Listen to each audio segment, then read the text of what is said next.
I want to thank my colleagues. I want to certainly thank Majority Leader Stuart Cousins, as well as Speaker Hasty, my colleagues here on the committee, Senate Deputy Minority Leader Andrew Lanza.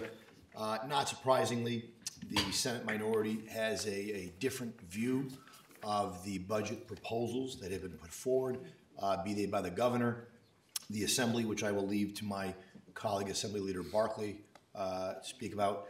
But certainly in the Senate One House, I don't believe, and our conference does not believe, this budget addresses certainly the issue of affordability. We all know if spending money made New York more affordable, we would be the most affordable state in the union. That is not the case. In fact, we are very often an unaffordable state because of high taxes, because of high fees, because of the high cost of doing business in the state of New York. And this budget really doubles down on all of those core fundamental drivers of the unaffordability issue, which you've heard all of us talk about. The $233 billion budget proposed by the governor in January was already unprecedented in size and scope. The Senate added a staggering $13.2 billion in additional spending, as well as $7.1 billion in new taxes, both on healthcare, on New Yorkers, and on businesses. Taxing and spending increases of this magnitude are not responsible and again will contribute to the unaffordability crisis here in New York. The One House budget would total more than $246 billion, or nearly $250 billion.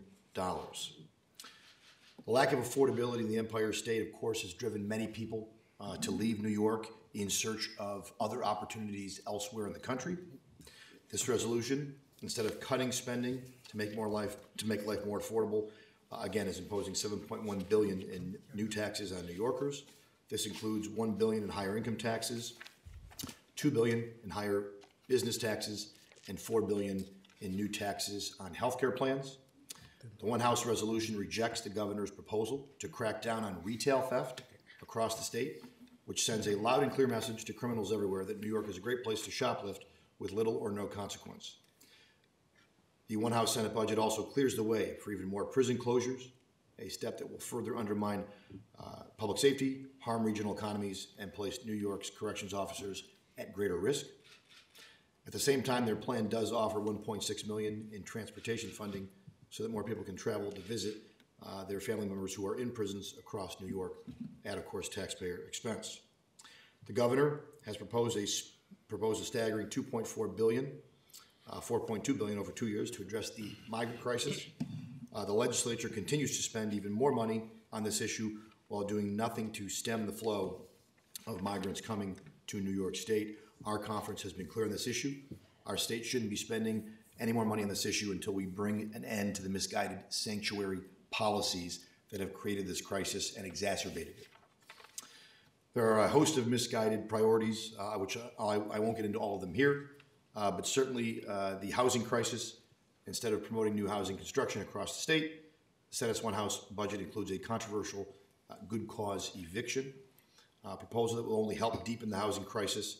Instead of promoting new growth and new housing investment, this measure will punish responsible landlords, inhibit investment in both new and existing housing, and ultimately reduce housing opportunities across our state.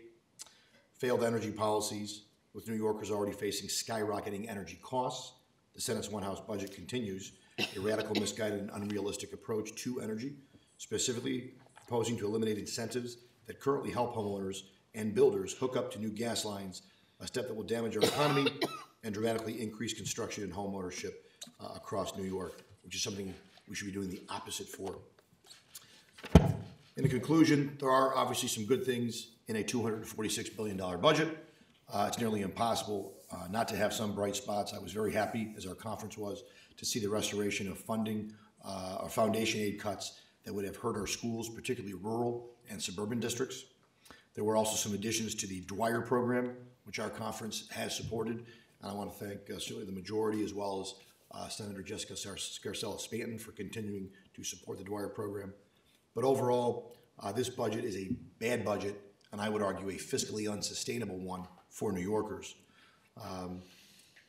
While millions of New Yorkers are tightening their belts and struggling to make ends meet, we are continuing year after year to increase spending To be clear, we've increased spending up to this point by $60 billion over the past 5 years. This would take that to over $70 billion. That is larger than 36 other states' total budget. So that is not a sustainable growth model, and at some point, New Yorkers are going to be stuck with the bill. Now, instead of fixing the problems that are facing our state, the Senate majority's fiscally responsible budget would actually make many of them worse. As the budget process moves forward, our conference will continue to push for a fiscally responsible budget, common sense reforms that prioritize the needs of New Yorkers while making our state actually safer, stronger, and more affordable. And again, I want to thank my colleagues for the participation of this committee and for working towards that effort. Thank you.